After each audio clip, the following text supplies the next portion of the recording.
شلامة وخبة ويقارة عم كلوخن خزينا يقرأ وها خلقتها خثة من خرزة سواذة تقنية. أنا ودين سواذة قلامة حديث القلم بثال اللي يخن من قنيثة عراقيتها سوريثة جو شبكة يذاع عراقاية شبكة الإعلام العراقي هات إلى مصعد يذاع رشماية دافر أمريكا دثنارين عراق قم تبعانت آها خرزة يذيتون خبي ونم يقرأ صرنت آها خرزة إلى كتغذا خلقتها قابخا كثاوة ومستقبل لك نستقبل كاثوة دي قد منهر بدها كثاوة أن كثاوة برينتلت هاوي كثاوة بملوء قواناية مواضيع عامة ممكن هاوي تاريخية جغرافية يلباناية علمية ممكن هاوي صبراية ممكن هاوي كونش مشخاثة مجاميع شعرية هردد أنا برينتلت هاوي مغلل مجلات أخ كثاوة إخم قبي لك خلقتت اليوم بشرارة إلى مغلطة مجلة سبب أب مغلطة إلى سوادة قنية حديث القلم مغلطة إيوه خم قبي لقطوية صرنا محور داها خلقتها إلى خمغلطة إذعتا معروفة قو مصعد عمان كالدايا سوريا آثرايا قو أثر مريخة عراق رذية كالدايا أو رديا كالدايا آيت سوكالة ديا إلى المثقف الكلداني وأثي أيضا بمعنى الأديب أو المثقف أهم غلطة رديا كالدايا كي برسا من كنشتة مردوثة كالديثة قورستاقد عنكاوة بأربل تصدر عن جمعية الثقافة الكلدانية في قضاء عنكاوة بأربيل وأخذ بغزاية خزيانا يقرأ إلى من قشما مصعايا عمن إلى اليوم يوما رش سايموثة أهم غلطة رئيس تحرير هذه المجلة هو الضيف الكريم اللي نستقبله في حلقة اليوم. رحبوا معي بالأستاذ مال الله فرج رئيس تحرير مجلة رديا كلدايا. أهلا وسهلا بك. شكرا جزيلا. بتشرف بحضرتك. تسلم شكرا. ممنون.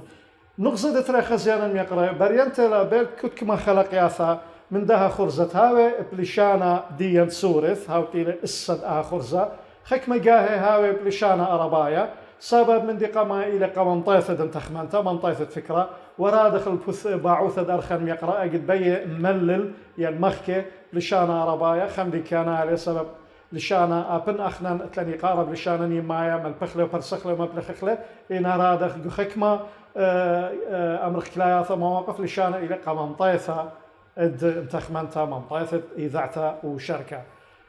رابي العزيز أني نوهت إلى أنه أحيانا فكرة البرنامج اختيار كتاب واستضافة المؤلف أحيانا هذا الكتاب يكون مجلة كما هو الحال في حلقتنا اليوم.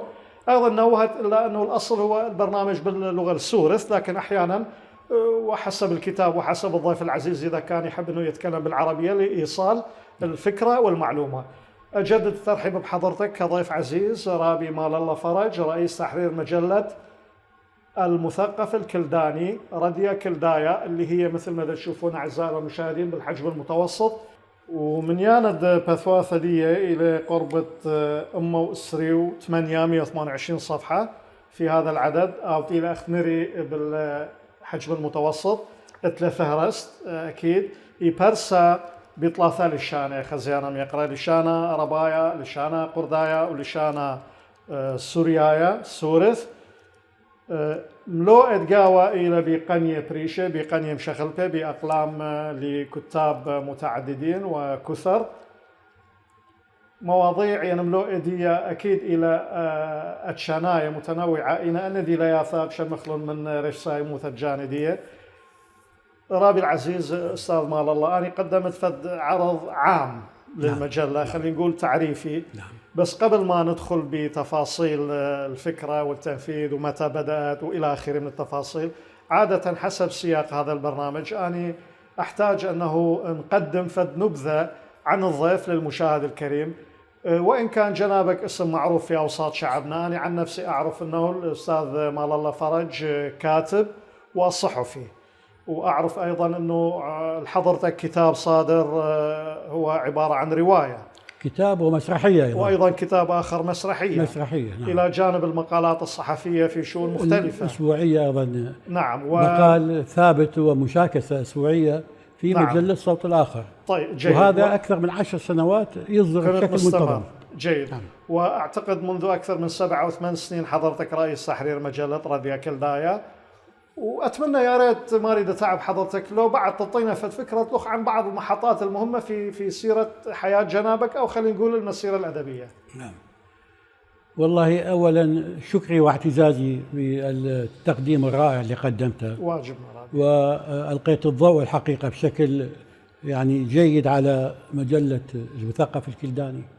هذه المجلة اللي تمتد جذورها إلى أكثر من ربع قرن، وهي أيضا تهتم بالثقافة وبالأدب وبالحضارة الكلدانية. بالنسبة لي يعني خلينا نقول معلومات شخصية أو وجهة نظر، أني مال الله فرج ميخائيل، صحفي وسياسي، كاتب سياسي أيضا وناقد أيضا فني، مواليد الموصل 48، وقضيت بقية معظم الحياة في بغداد وفي كردستان. نعم. اتنقلت في مناصب كثيرة إدارية، وأفضلهم يعني ومنهم كان الاتحاد عام نقابات العمال، كنت مدير الثقافة والإعلام لأكثر من 10 سنوات، وأيضا في الصحف الأخرى كنت أيضا محلل سياسي، وكنت أيضا كاتب سياسي، واشتغلت في أكثر من يعني 5-6 صحف. وإضافة لهذا وذاك يعني كان لي مشاركات بمؤتمرات عربية ودولية، أكثر من يعني 50 مشاركة، كانت كلها إما على القضايا الإعلامية وعلى قضايا النقابية. نعم. اللي كان الاتحاد عام يرأسها. والحقيقة هذا أتاح لنا هذا العمل المتشعب، أتاح لنا مو فقط الاطلاع على نوع الحياة وعلى أيضا نوع الثقافات وعلى أيضا طريقة التعامل بين دولة ودولة، لا أيضا أتاح لنا أن نطور أنفسنا بما يتناسب والأعمال التي نقوم بها. نعم. إضافة لهذا طبعا تلقينا الكثير والحمد لله من التقييمات، ما لسه بحاجة لاستعادتها، ولكنها كانت دائما كل تقييم يجي هو يعطينا حافز ودافع لأن نبدع، ولأن أيضا نكون أفضل، ولأن يعني نقدم لشعبنا ونقدم للمثقفين ما نستطيع تقديمه إن شاء الله.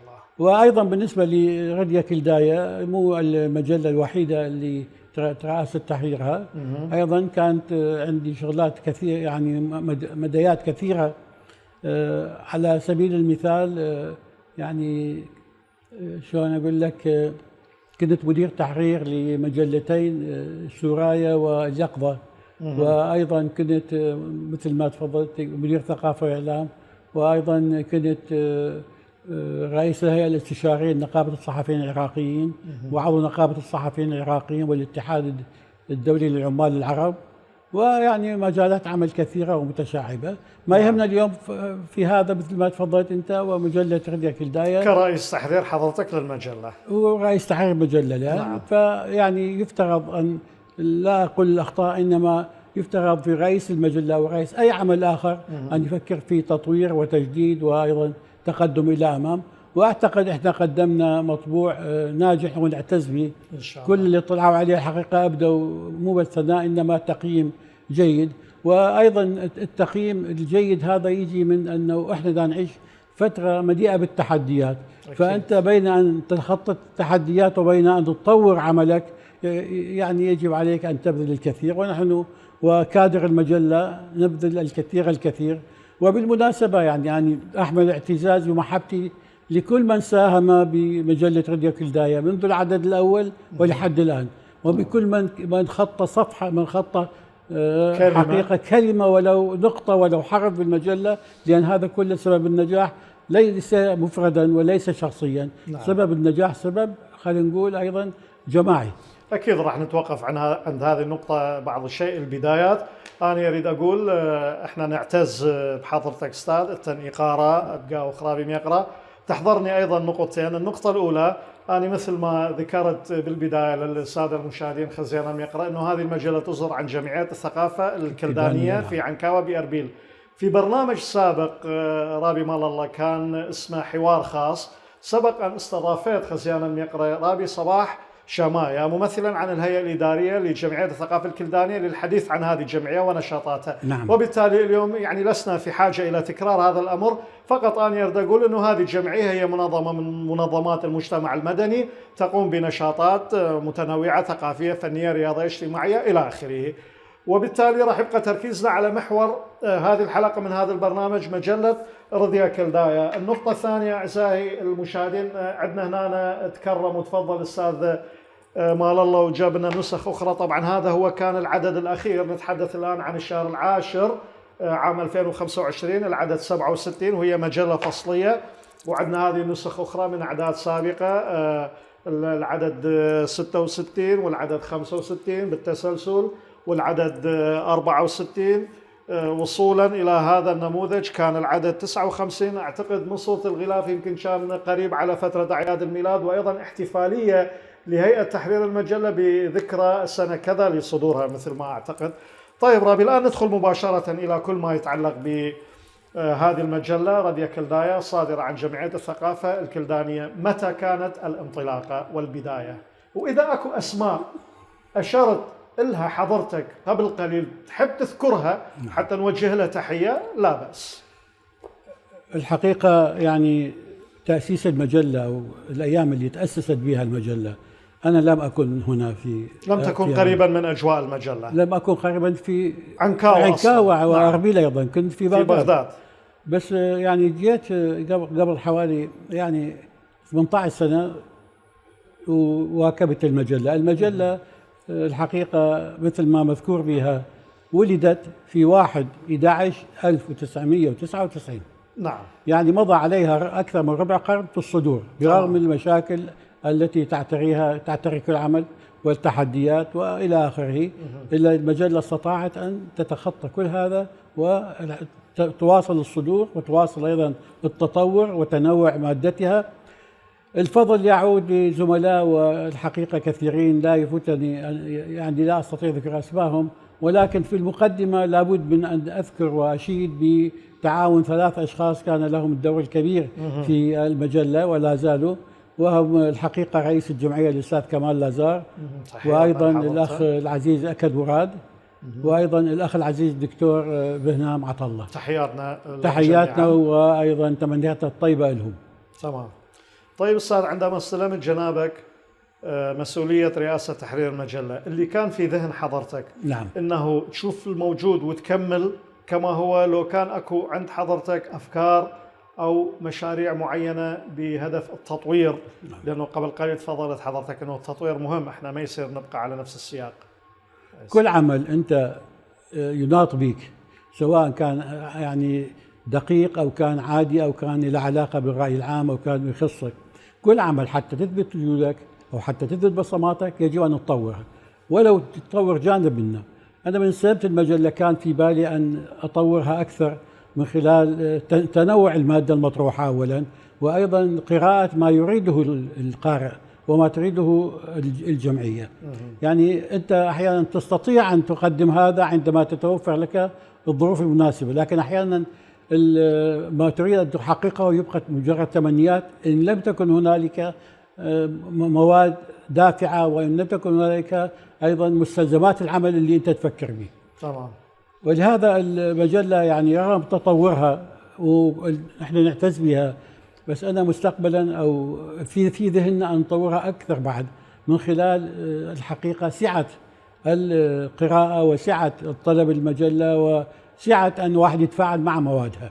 المجلة حتى تكون يعني مقروءة وتدري أنت هي ما لم تكن لا هذه المجلة ولا غيرها خاصة بشخص معين، إذا يجب أن تستقرأ الرأي العام أو أوسع مساحة من الرأي العام حتى تقدم لهم منوعات ممكن أن تسد فراغ كل واحد يفكر به. تمام أستاذ. بعض الأسئلة رابي يقرأ، أنا من خلال اطلاعي على المجلة ومن خلال إعداد هذه الحلقة أكيد أعرف الجواب، لكن سياقات البرامج الحوارية أنه أسأل الضيف الكريم وهو اللي يوضح للمشاهدين اللغات اللي تصدر بها المجلة. اللغات اللي تصدر بها 3 لغات اللي هي السريانية والكردية والعربية. نعم. ما كنتم محتاجين تضيفون اللغة الإنجليزية مثلا كلغة عالمية، وربما نحن في مجتمع اليوم نتعامل مع أشخاص أجانب؟ موجودة اللغة الإنجليزية. ما ذكرت أستاذ، قلت العربية والكردية والسريانية. العفو، الإنجليزية ما موجودة. ما موجودة، أنا ما لقيتها. ما محتاجها، تشوف إنه ما محتاجها؟ أعتذر. لا عفوا رابي، بس يعني تشوف انه مو بالضروره انه نتضمن شيء باللغه الانجليزيه لبعض الناس اللي نتعامل معهم في البلد اليوم؟ والله هي الضروره ما الضروره، يعني انت كل لغه تحتاج ان يعني تستخدمها حتى توصل فكرتك لاوسع نطاق من الناس او من المستمعين او من المشاهدين. طيب نقدر نصنف المجله على انه عامه ام قد تكون تاريخيه، ادبيه، ثقافيه، توثيقيه؟ المجالات اللي تهتم بها المجله تمزج بين الاثنين اللي تفضلت بهم. اولا هي خاصه خلينا نقول تنطي خصوصيه للحضاره الكلدانيه وايضا الثقافه الكلدانيه والى اخره، وبنفس الوقت تنطي مجال للاخرين اهتماماتهم من خلال التنوع في الماده المقروءه بين القصه وبين المسرحيه وبين الحوارات والى اخره. فاي مطبوعه انا وجهه نظري صار لي هوايه بالصحافه، اي مطبوع تريده يعني ياخذ مكانه بعمليه التسويق خليه منوع، استقرأ المقابل شو يريد، مو بالضروره اللي انا اخلي بصماتي على المجله كل اللي ببالي اخليه واخلي الناس يعني ما تستفاد، هو بخلي شيء شغله شخصيه، بس المهم انه ايش قد اقدر استقطب. والحمد لله يعني كتاب هوايه احنا استقطبناهم. اذا تقلب صفحات المجله تشوف اسماء كبيره واسماء جيده واسماء رائعه، والاهم من هذا قسم كبير منهم من خارج العراق. يعني جد هم يعني تستطيع ان تقدر كم هم مهتمين وايضا فخورين بالمجله اللي يدزوا لنا مقالات من خارج العراق. جميل. وهي مجانا طبعا. جميل. طيب رابي ميقرا، هل هناك اسماء أو أقلام ثابتة نقدر نعتبرها من كتاب المجلة في كل عدد، أم أنه الباب مفتوح في كل عدد ربما تختلف الأقلام اللي تنشر بها مقالات؟ ما عندنا مقالات ثابتة باستثناء الافتتاحية، يجب أن تكون هناك افتتاحية كمقالات، بس لكن كأسماء نعم.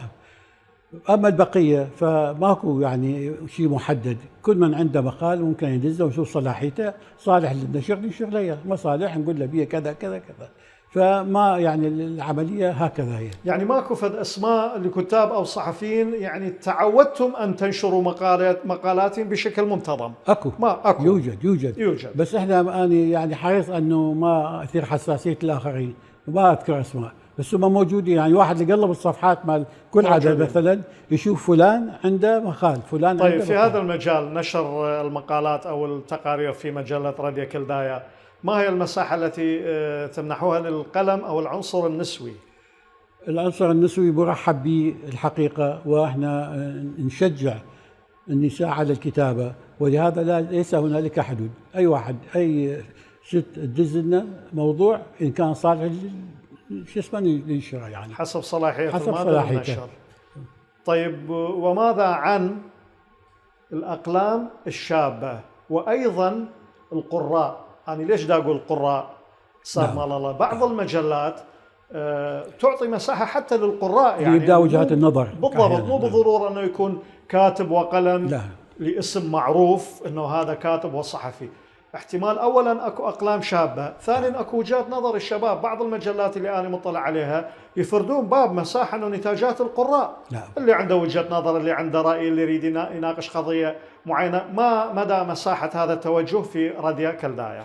احنا صفحاتنا مفتوحة لكل الكتابات الجيدة، لكل الكتابات اللي تفرض نفسها، سواء كان اللي مرسل شاب أو كبير بالعمر، سواء كان عراقي أو كان أجنبي. احنا يهمنا المادة الصالحة للنشر والصالحة للتأثير باتجاه إيجابي. أكيد. احنا نريد مجلتنا أن يكون لها دور إيجابي، مو فقط بناء المجتمع إنما بناء شخصية الإنسان. تمام. طيب أستاذ، إذا تحب حضرتك نتصفح عشفة تصفح عام للمجلة حتى المشاهد الكريم يكون فكرة أوضح، يعني إذا تسمح لي جنابك وتعدد لي بعض الأبواب كأمثلة ونماذج عن تبويب المجلة أكون ممنون جدا. أو من الفهرس إذا تحب حضرتك لاكتمال الصورة عند المشاهد العزيز. هي المجلة الحقيقة احنا يعني بذلنا جهود كبيرة من أجل التنوع، من أجل أيضا مواكبة التطور وغيرها إلى آخره. ما المقصود بالتنوع رابي ميقرا؟ أي تنوع تقصد حضرتك؟ التنوع الثقافي، يعني مو فقط أجيب واحد عنده 20 أو 60 سنة بالصحافة وقطع يكتبنا، لا. يعني في عدد من الأعداد يعني إحدى الفتيات بالخارج كانت لها السنة الأولى بالكلية ودزت لنا موضوع جميل جدا، يعني مو مال واحد يعني كلش فرح. حتى هناك أخذتها شوفتها صديقاتها وشوفتها فإحنا مو بس يعني مفتوحين أمام الصحفي المتمرس، لا، بالأخص الصحفي الذي يريد أن يعد نفسه. الصحفي الشاب يجب أن يجد نفسه فيها. أكيد. فإحنا يعني وإذا تلاحظ المقالات أو المواضيع النسائية على كثرتها، معظمها يدخل بين الشعر وبين النثر. تمام. الآن وأنا دا أطلع على الفهرس. نعم. يعني اكو سؤال حضر طرح نفسه، مثل ما نقول دا اقرا اسم الاستاذ الكاتب طالب زعيان العقيلي، طبعا هو اسم معروف، وبالتالي الكتابه في مجله رديا كلدايا لا تقتصر على الكتاب خلينا نقول من ابناء شعبنا المكون المسيحي. لا طبعا ابدا، مفتوحه للكتاب من المكون العربي الكردي طبعا. عندكم يعني تستقطبون اقلام. عندنا زميلنا الشعب العراقي، زميلنا الصحفي المخضرم الرائع الكبير زيد الحلي، اكيد رجل مسلم بس عنده كل عدد عنده صفحه كامله يكتب بها، عنده مقال. جميل. والبقيه نفس الشيء. طيب رابي، تفضل اذا تحب تستعرض لنا بعض النماذج من الابواب او المقالات بس حتى نوصل الصوره الواضحه للمشاهد الكريم. ايضا يعني من خلال المجله هنالك تمازج بين الحياه العمليه الميدانيه والحياه الروحيه ايضا. يعني ولهذا عندنا مثلا سياده المطران مار بشار عنده يمكن 3-4 مقالات رائعه جدا عن الأسرة، رئيس الساقفة تربيل الكنيسة الكلدانية، حول ايش مقالات؟ عنده حول العائلة وحول المحبة وحول كذا. جميلة جدا يعني. لطيف. واحنا الحقيقة نشكره على مساهماته. مثلا عندها بالنسبة للموضوع الآخر أيضا القضايا الروحية. نعم. في إذا تطلع صفحة 56. نعم. يقول لك فلسفة السيد المسيح. نعم. رسالة خالدة في الحكم والإدارة لكل العصور. تمام. تمازج بين الشغلة الروحية وبين الشغلة العملية الميدانية. حلو. بقلم السيد ورد البيلاتي من المغتربين من الدنمارك. نعم. فالمجلة الحقيقة من خطت يعني طريقها بين الصحف والمجلات، ولحد الآن هي مبعثها أن تكون مجلة للجميع، وهذا شيء جميل ومطلوب فعلا. وإحنا أيضا ما لازلنا نرحب بالكل، أي واحد عنده مقالة صالحة يتفضل يزنيها. نعم. جيد. أستاذ الفاضل، ناخذ فد استراحة قصيرة وبعدين نرجع. راح يكون عندي أيضا وقفات عند بعض التفاصيل ضمن مضامين المجلة. حاضر. خزينا يقرأ خباصولا كريا ومن يخثى وخرطة بالدار. فاصل قصير ونعود إليكم، ابقوا معنا.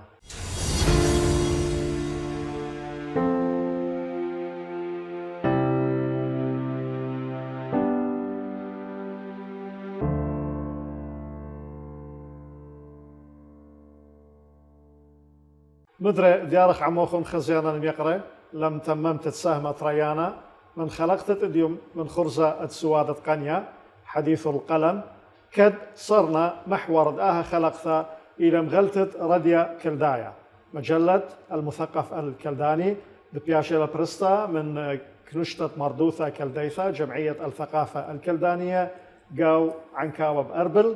وأرخن يقرأ إلى رش سايموثا رئيس التحرير كاثوة وقليونايا إذيعة يقرأ مال الله فرج. كل قارة رابي مجددا نرحب بحضرتك. اسلام. ونستأنف الحديث عن مجلة المثقف الكلداني رديا كلدايا. ربما فاتني بالجزء الأول رابي يقرأ أستاذي الفاضل، أسأل أنه إذا كان عندكم يعني صعاب إشكالات، هي المجلة فصلية، هل منتظمة في الصدور فصليا؟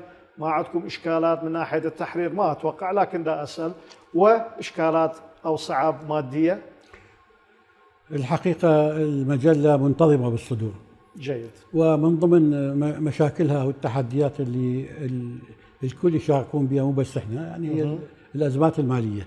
هذه واحدة. الشغلة الثانية أنه الكتاب أحيانا دون المستوى، فأنت يجب أن تصحح ويجب أن كذا وكذا. غير هذه ما اكو مشاكل. ايضا تاخر المواد السريانيه والمواد الكرديه قليله يعني الحضور امام العربيه، فاللي يخلي المجله تتاخر احيانا هو التاخر باللغتين السريانيه والكرديه، ونامل انه هذا يعالج خلال الايام القادمه ان شاء الله، وتستمر المجله في عطائها ان شاء الله. طيب رابي ميقرا، من اطلاعي على هذا العدد اللي بيدي اللي هو العدد الأخير 67 تسلسلا، لاحظت أمر معين ربما ما يكون عام ومقتصر، يكون ربما لهذا العدد، أنه المقالات أو مساحة النشر بلغتنا الأم السورث السريانية قليل، أو خلينا نقول أقل من المساحة الموجودة للمقالات باللغة العربية واللغة الكردية. السؤال هنا أحاول أقوله بتركيز: هل سبب ذلك قلة الكتاب أم قلة القراء أم لكليهما هذين السببين؟ الحقيقة هي لكليهما معا. أولا يعني تأخر وأيضا محدودية الكتابة السريانية والكردية.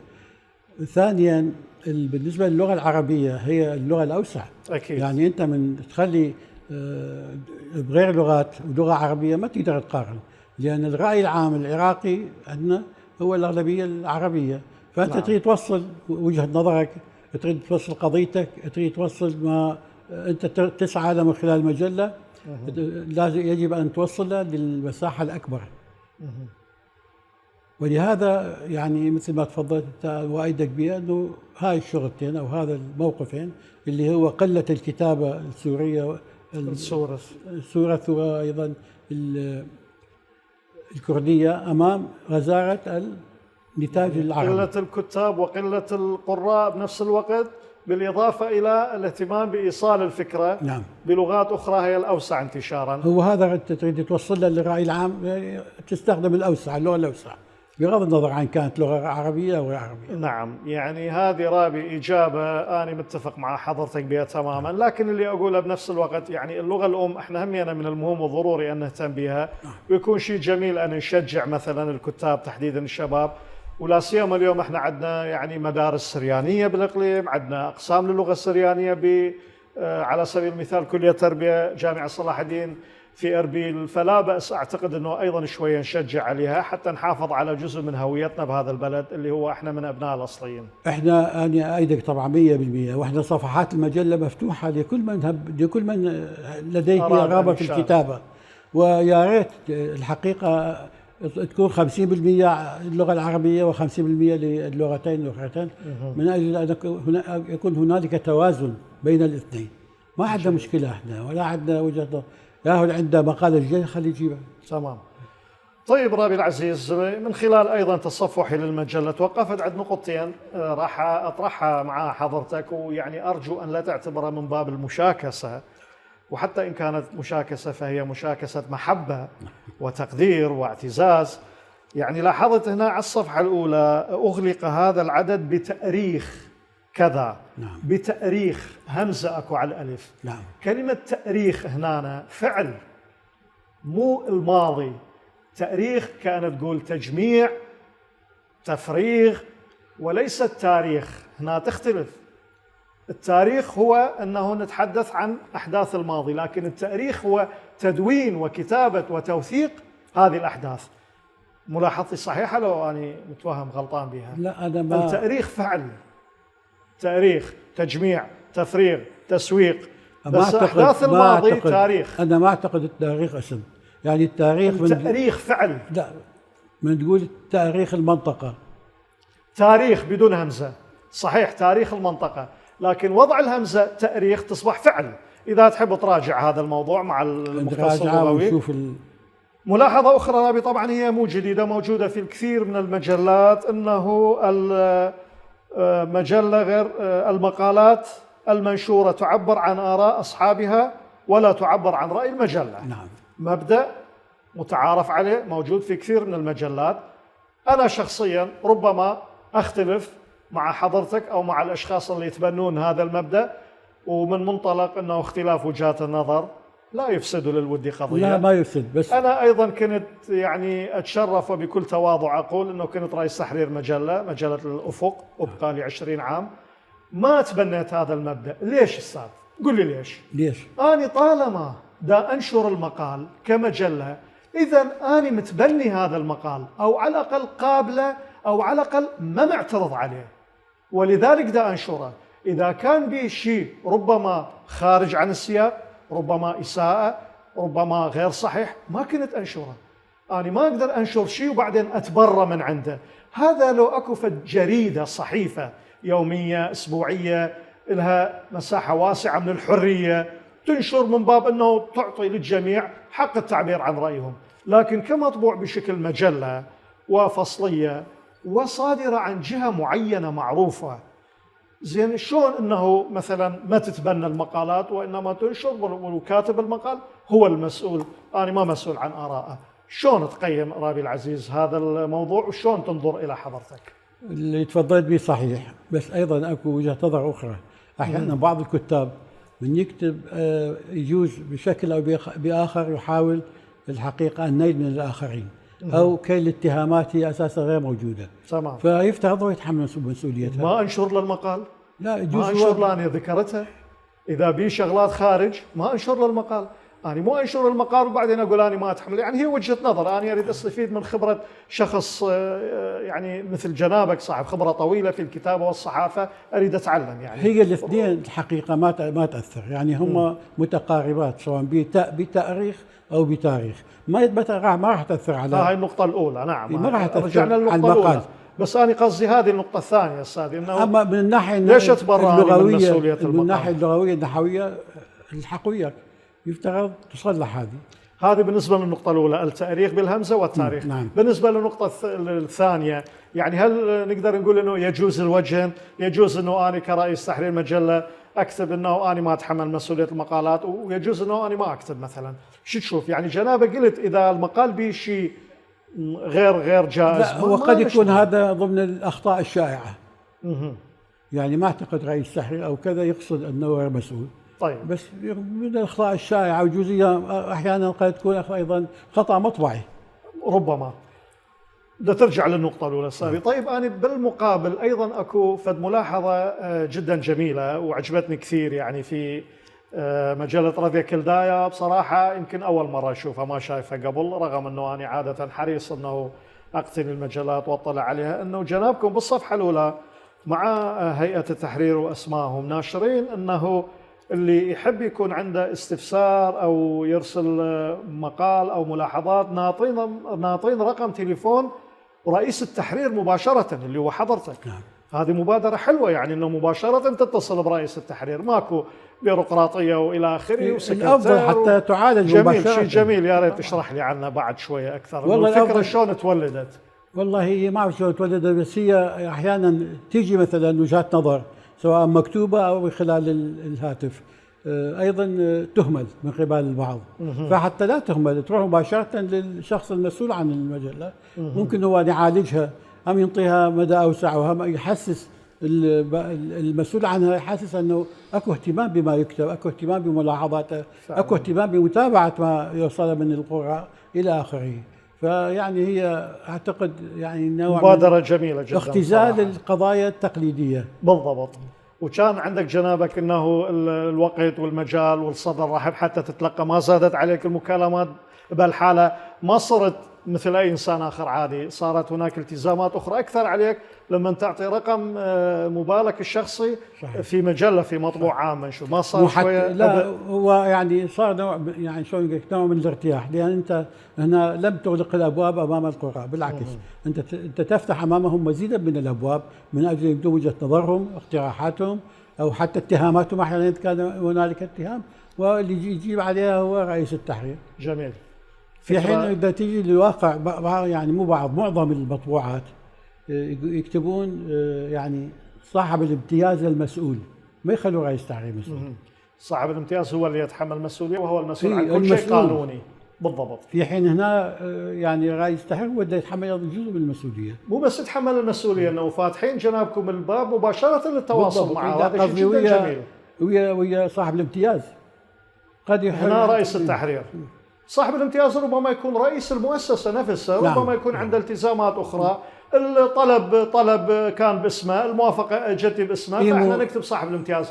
لكن رئيس التحرير أنا حسب وجهة نظري أستاذ مال الله نعم. هو يبقى الأول والأخير هو المسؤول عن صحيح، التفاصيل. بس مع هذا رئيس التحرير يجب أن يتحمل جزء من المسؤولية. أكيد 100%. أيضا رئيس هيئة الامتياز. والله رابي العزيز هذه مبادرة جدا جميلة، وأنا عن نفسي يعني إذا كانت المجلة اللي تشرفت برئاسة تحريرها مستمرة كنت راح أخلي رقم تليفوني، وهي دعوة لكل الصحف والمجلات يخلون اسم رئيس التحرير حتى يكون التواصل مباشرة. احنا اليوم في عصر السرعة، ما حاجة للبيروقراطيات والشغلات الإدارية التي تعيق أحيانا العمل.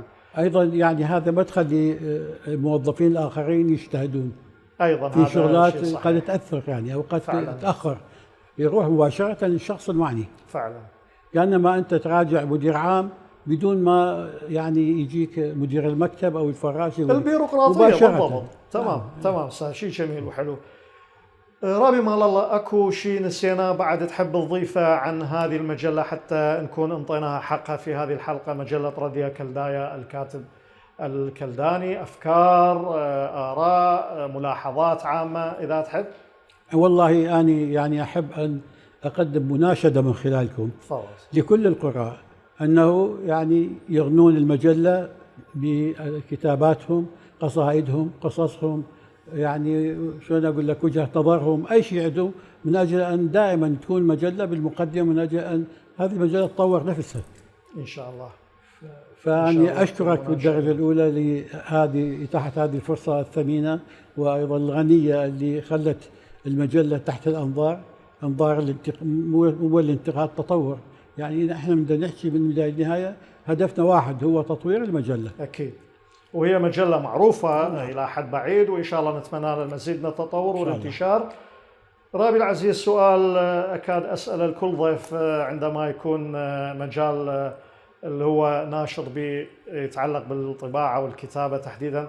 هسه هذه المجلة مثل ما نشوف حضرتك ورقية، وبالتالي الكتاب الورقي، وخل أكون أكثر تحديدا حتى يعم على الجميع، النص الورقي. نعم. كان كتاب أدبي، قصة، رواية، ديوان شعري، واليوم عندنا التطور الإلكتروني الهائل، انتشار وسائل التواصل الاجتماعي، سوشيال ميديا. ده تصير فد معادلة ما بين النص الورقي والنص الإلكتروني. الإطار العام ده يظهر أنه هناك انحسار للكتاب الورقي أو النص الورقي لصالح النص الإلكتروني. شلون تشوف جنابكم هذه المعادلة، وشنو تقييمك لهذا الواقع؟ الحقيقة أكو بين النصين الورقي وخلينا نقول أيضا الإلكتروني أكو بيناتهم يعني فجوة. والفجوة شنو؟ النص الإلكتروني هو يملك السرعة التي لا يملكها النص الورقي. يعني أنت هسه أي حدث يصير خلال دقائق، إذا ما أقول ثواني، تفتح الإنترنت تدور عليه تلقاه، في حين بالنسبة للنص الورقي ثاني يوم يلا يوصله، اليوم التالي يلا ممكن أن ينشر الخبر أو ينشر كذا. وأيضا الأخبار تكون أكثر دقة بالنص الورقي. أما بالنص الإلكتروني السرعة تخليها يعني تكون محفوفة بالأخطاء. ولهذا يعني أيضا لا يمكن أن يأتي يوم يعني يتزاوج النصان، لأن كل واحد طريقته بالحياة شكل أولا. ثانيا هي يعني قانون الحياة في تطور. أكيد. ما نعيش اليوم هو قبل أجيال ما كانوا يعيشون، وما راح يجانا من الانترنت ما كان عندنا انترنت، وأيضا المستقبل راح يكون غير شكل. ولهذا يعني يجب علينا أن نعود أنفسنا على ملازمة الحياة وتطورها والتعامل معها أفضل مما ندير ظهورنا له. جدا ضروري المواكبة، وكل احنا مع التطور. لكن أرجع وأقول أستاذي الفاضل، يعني حتى أوصل الفكرة بشكل أفضل، ما راح يجي يوم ونشتاق إلى أن نشوف فد مطبوع ورقي، لا سيما إذا كان مو بالضرورة خبر وصحف يومية وأسبوعية، وإنما كتب، رواية، قصة، ديوان شعري. يعني هل يتساوى الأمر إذا كان ورقي مطبوع أو كان إلكتروني؟ لا طبعا الورقي أفضل بهيك يعني مجالات، في مجال القصة والرواية والمسرحية وغيرها، لأن تقدر تحتفظ به مش وقت ما تريد ترجع له، في حين إذا راح للنص بالضبط، هو هذا الإلكتروني ما راح تلقاه. على سبيل المثال مثل ما يقول احنا بيها رابي العزيز هسه هذه المكتبة الرمزية، نعم، بها كتب من مختلف المجالات، إذا علمية، إذا تاريخية، إذا أدب، إذا شعر، إلى آخره. إذا أريد أرجع لها هياتها قدام إيدي، أوقف قبالها أمد إيدي. طيب إذا كان النص اللي أنا دا أبحث عليه إلكتروني ويجوز قبل 4 سنين 5 سنين، شلون؟ يجوز أنه ألغي وأنه ما باقي أصلا. واحد. ثانيا قد يكون أدخلوا عليه تعديلات بحيث يعني صار تغير، مو بس تغير، انقلب رسم على أساسه. ولهذا يعني أنت شنو اللي تستفاد من الإلكتروني؟ سرعة الاستجابة، سرعة هو يعني كل مجال رابي مثل ما تتفضل حضرتك بإيجابيات وسلبيات. نعم طبعا. إيجابيات النشر الإلكتروني مثل ما تفضلت انه السرعه والانتشار الواسع. يعني هسه اذا اجاك شخص وقال لك استاذ صار انقلاب بفلان دوله، انت راسا تقوم تركض على الانترنت تطلع طبعا، حتى اذا ما تريد راح يبقى ثاني يوم. اي هذا كخبر فعلا. في حين مثل ما تفضلت يعني هذه الكتب والهذه تبقى تراث، هذه تعتز بها، شو وقت ما هذه تقلبها وتشوف اللي بيها. يعني الاثنين يخدمون الانسان لكن بشكل كلهم بشكل معين. بشكل معين. طيب رابي العزيز، الكاتب والصحفي استاذ مال الله فرج كرئيس تحرير مجله راديو كلدايا المثقف الكلداني، وقبل ما نختم هذه الحلقه اكو في ذهن في بال جنابك الموقر تصورات عن تطويرات معينه بالمجله، سواء من حيث عدد الصفحات، من حيث الابواب، من حيث المقالات؟ هناك افكار، هناك مشاريع تخطر في بال جنابكم؟ والله المجله مثل ما قلت لك ابوابها مفتوحه، واحنا دائما بحاجه لاستقبال اقلام جديده من اجل التطور، لان دائما هنالك تغييرات بالحياه، تغييرات بالمجتمع، وهنالك احداث صاخبه يعني تستوجب الاهتمام بها. واحنا من خلالكم ايضا، خلال البرنامج الجميل هذا، ادعو كل الكتاب، ادعو كل الشباب، ادعو كل النساء الفاضيات اللي عنده وجهه نظر، اللي عنده مقال، اللي عنده قصيده، اللي عنده اي شيء يستحق النشر، المجله مفتوحه امامه بدون أكيد. اي عراقيل. يجيب الماده مالت المجله او يجيب لنا اياها عن طريق الانترنت وتطلع يعني. اكيد. شكرا جزيلا رابي. حضرتك اسم معروف في مجال الكتابه والصحافه، شرفنا كثير انه كنت ضيف موقر عندنا اليوم، لكن يبقى في بالي انه حتى لا يقال انه اختزلت الموضوع بشخص واحد، هل هناك اسماء تركت بصمه في مسيره مجله راديو كلدايا كنت تحب جنابك انه تذكرها، اذا هي على قيد الحياه نوجه لها تحيه، واذا انتقلت من هذا العالم نترحم عليها، ام انه ما تحب تذكر كي لا تنسى بعض الاسماء؟ اترك التقييم لحضرتك. والله يعني مو قضيه تقييم ولا تفضيل واحد على يعني شخص على شخص، اكيد، بس هو الاقرب للمجله هو رئيس الجمعيه الحقيقه، لان يتابعنا في كل مسيرتنا اولا الاستاذ كمال. نعم. وبعدين هو يقوم ايضا احيانا بتصحيح المواد اضافه للمصحح اللغوي. السيد كمال لازار، تحياتنا لحضرتك. فتحياتنا له، ويعني هو من خلاله ممكن ان المجله تتطور اكثر فيما اذا قدمنا او قدمت المجله او الهيئه الاداريه الدعم اللازم ان شاء الله. فانا احيي كل من كتب ولو حرفا واحدا بالمجله منذ تاسيسها لحد الان، احيي كل رؤساء التحرير، واحيي كل الكتاب ايضا، وان شاء الله للجميع الموفقيه الدائمه ان شاء الله، وللجميع الصحه والعافيه، ودائما نلتقي بكم وانتم باعلى المراتب ان شاء الله. شعور هذا او تمني متبادل.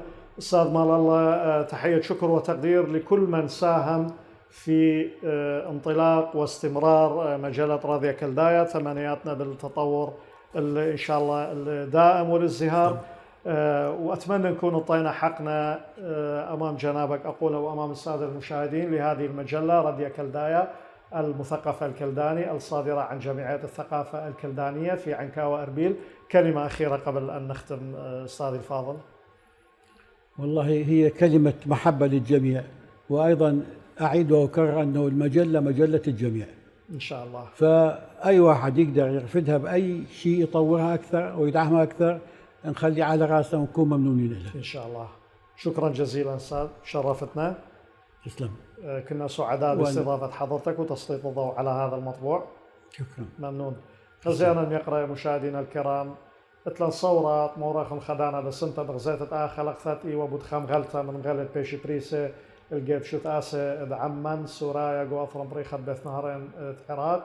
إلى أن نلتقيكم في حلقات قادمة. قبل الخبن وقارا بوشن بشينا وشلاما ودمتم سالمين.